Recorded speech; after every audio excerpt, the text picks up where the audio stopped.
scouted out the fact that it's an infestation pit. He still doesn't know how many infestors there are or where they're located. So the Terran player may think that he's in better shape here than he actually is. He's got an advantage on the ground, and you can see that their armies are almost equal in cash value there. The upper left-hand corner, you see both players have about the same number of resources committed to their army, so the certain player has a lot more gas. That's because of those infestors, which are so powerful. Watch for the fungal infestation, but it's sure to be a close battle here. This will be something that causes the units hit to stop moving and then explode. Oh, and here we have it. The infestors are ticking up to 148, 149, almost the 150 that they're going to need to cast that fungal infestation. And there we go. We have it casted. We can see it on the Marauder in the middle of the screen ticking down very quickly. And there he goes. He explodes in a second fungal infestation. He's going to take out 5 of those Marauders at once, backed up by those roaches. That Terran had no chance. What a brutal blow. What was amazing with the Zerg player is using that fungal infestation to really just tear up that force. The Terran player really had no idea what he was up against. He thought he had the advantage there. He definitely had the advantage on the ground. He didn't see those infestors secretly hidden under the ground, using their powerful abilities to really tear into his infantry swarm. If he wants to survive against those infestors, he's going to need to build some more powerful forces, some vehicles, or maybe some areas to defend himself. As it is, he's going to continue to be vulnerable to the attack from those infestors. Terrible, terrible damage to those frontline defenses. You can see the Terrans are trying to use some fungal infestation. Oh my god! All of those Marauders have been taken out by fungal infestation. What a great, great use of that new ability by the Zerg. That was 9 Marauders at once, just absolutely exploding. But now we've got 4 roaches left and trying to take down that frontline Hellion. They all need to focus fire on him and finish him immediately, or else he's going to deal tons of damage to all of these Zerglings. We do see some infested Marines getting laid down, so we've got all those infested Terrans are coming online and they're moving around. They're shooting up the place. Oh my god! The Terran player is forced to bring in his SCVs. He's forced to bring in his workers in a desperate attempt to stem the loss of life. He's trying to survive this battle. This is really bad for the Terran player. Oh my god, the bandits have watched him fall in. Oh, terrible, terrible damage to the SCVs.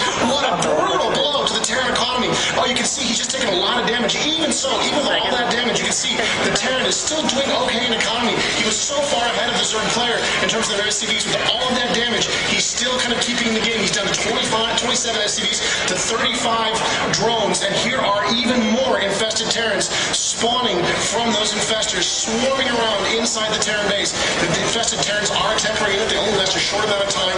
They can't move very fast, but they can do a lot of damage if you cast them in the right place. And the Zerg is pressing their advantage. Here come the Zerglings swarming out of their base and moving in to engage the Terrans. That's right. Those infested Terrans have certainly proven to be an extremely valuable resource, being very good meat shields for all those SMEs and distracting just long enough for all those Banelings to get in and flank and kill what looked like at least 20 SCVs. Absolutely. So this is another terrible position for the Terrans to be in. He's in a lot of trouble right now. Oh, and this is going to deal huge damage.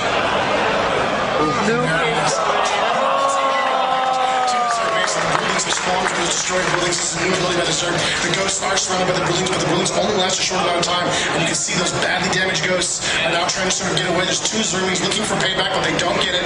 And the ghosts are just badly damaged. Very few hit points left. They have survived the battle, and they're still inside the Zerg base. Meanwhile, back in the Terran base, the battle rages on. The Zergling are just trashing the place as fast as they can. A few bunkers with ghosts inside them are trying to hold the line, but the Terran base is just slowly being eroded and slowly destroyed by the Zerg. So the Zerg player now hates these ghost academies. He needs to see them go down. He's able to take out one of them, but the overwhelming ghost army from the Terran force is going to destroy his Zerglings. And that's just a huge number of ghosts that the Terran over the Terran base, chewing the place to pieces. There's really nothing this base can do now to defend itself. Those Zerglings have just free range to do whatever they want. That base is going down. Well, all of those SCVs are getting absolutely destroyed. You see these ghosts trying to wreak havoc the best they can on that Overseer, and they're going to take him out no problem. Their snipe deals 80 damage to the Overseer because it is a psionic unit. Yeah, it does terrible, terrible damage to the Overseer. You can see the Zerglings are just having a little party right there in the Terran base, just completely trashing the place, and it looks like the Terrans want some payback. Those ghosts are on the move. They're moving out. He's got some Hellions on the move as well. He just wants to try to stay in this game if he possibly can. He's got some cloaked ghosts. There's not a lot of Overseers handy, doesn't look like, and he's closing in on one of the Zerg's key expansions. The Zerg player really needs to keep this base working if he wants to keep his economy going. You can see right now that the Zerg player has a larger army by far than the Terran player, but the Terran player has a lot of cloakers, and so he's able to sort of stay in the game and keep harassing the Zerg player. And it looks like that command center is going to escape, though I don't know how many SCVs he could possibly have saved. The Terran player's in a lot of trouble right now. And we've got all of these cloaked ghosts are going to be wreaking absolute havoc on this extra Zerg expansion. They're just going to be able to take down the spine crawlers one by one. They're trying to eliminate all of the ground defenses before an Overseer is able to make it over there to be able to see them. Yeah, absolutely. It's really amazing the Terran player's even still in They're swarming in. You see the Marines are backed up there, trying to use the natural choke points of their own base to defend themselves. And it looks like the Terran player is going to send some forces back, but there are no ghosts on that dropship. Instead, the ghosts have finished off that Zerg expansion. They're now moving to try to defend their own base.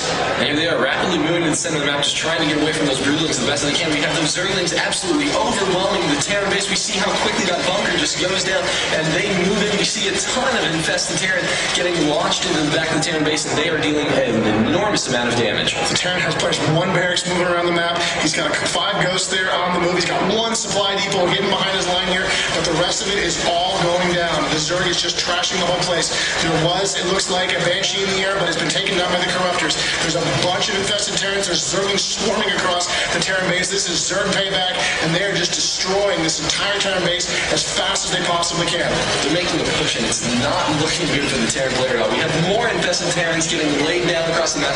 Now those ghosts are cloaked, and they're moving and trying to deal the best damage that they can, but there is no detector around, so the Zerg player is taking tons of damage to his assault force. Yeah, he's just not caring right now. He just wants to finish off that Terran base. You see, he's just focused completely on those buildings. The heck with whatever the ghosts are doing, let him shoot.